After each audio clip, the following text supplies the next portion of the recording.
Pappy, I'm so excited. Today we're going to be putting tomatoes in the in-ground garden. How about you? Are you excited? Yep.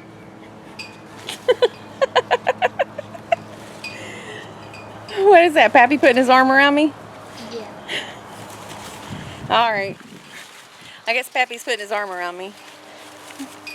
And then you... Oh, hey. I was totally not pranking Mama. Not pranking? Hey y'all, it's me, Sherilyn, of Just Goodness 333 Little Homestead.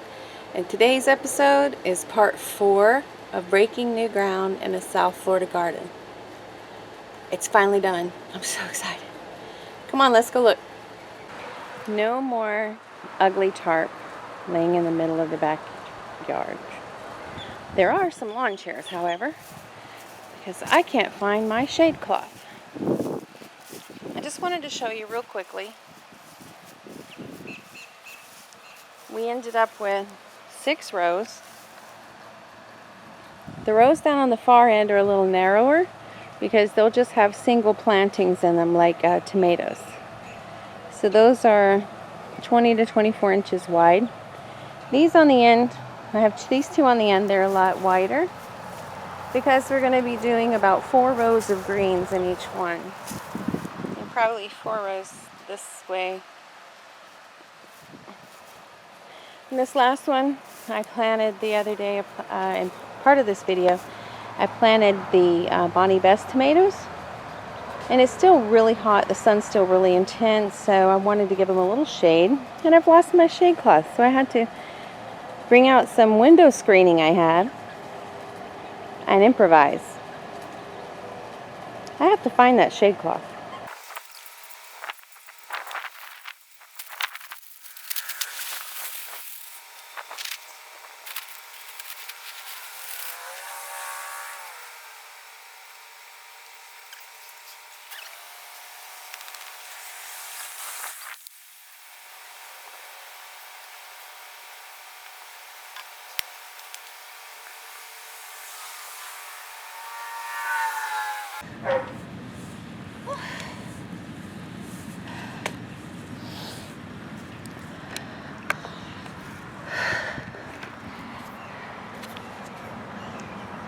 Okay, boy, it's getting hot out here.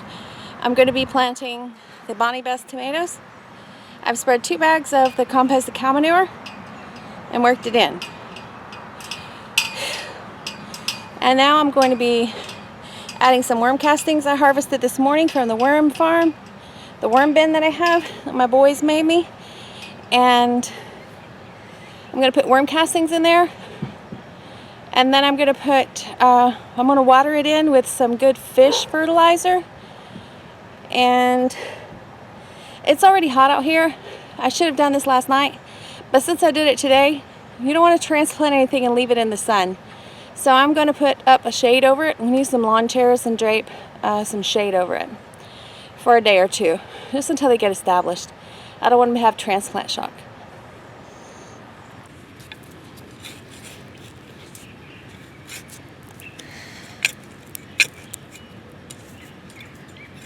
I'm knocking in some of the composted cow manure as well.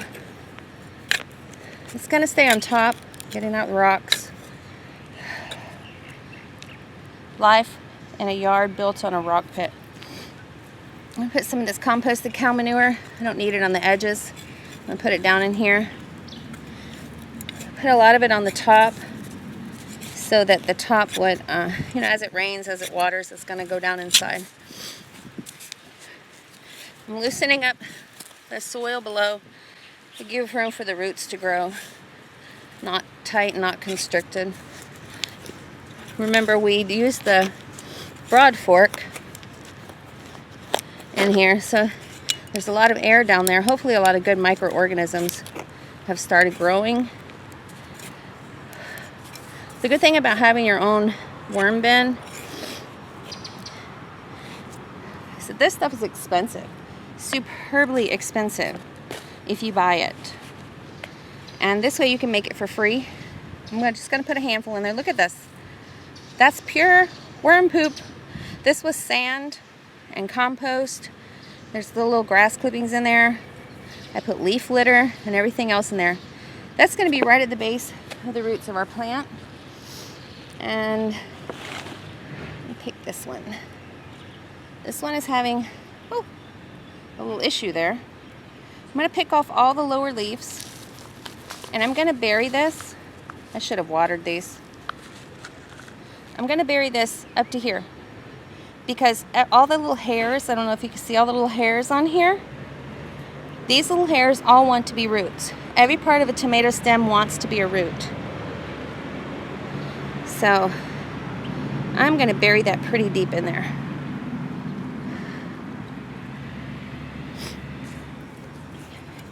And put this good amended soil all the way around in it and pack it in. Get rid of any remaining little bits of grass roots. And take this time to spread out your dirt. Sorry guys, I live on a busy road. You hear a lot of traffic noise in my videos. And neighbors working on stuff. And take the time to pick out any grass and do it. It's a lot easier now than when your plants are bigger. We're already down here on our knees anyway. Alright, I'm going to do the rest of this row. I'm going to space about 2 feet apart, and this is about 14 inches, so I'm just going to kind of, about right here. When I'm done, I'm going to take the T-posts like we've been doing around the yard. I'm going to put one on each end, and I'm going to run some cord in between to create a trellis to weave the plants in and out of as they grow.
There's so much wildlife around here. Look at this.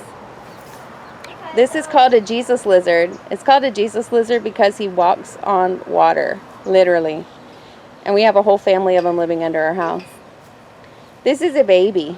They get to be about 18 inches long. They're really pretty. They help keep the bugs down in the yard. On these, I didn't put anything yet, just the composted cow manure. These two center ones. And my daughter has rabbits, so she had brought me some rabbit shavings with rabbit manure in them, and I put them on these last two. And then you can put rabbit manure directly on your gardens. So there you have it.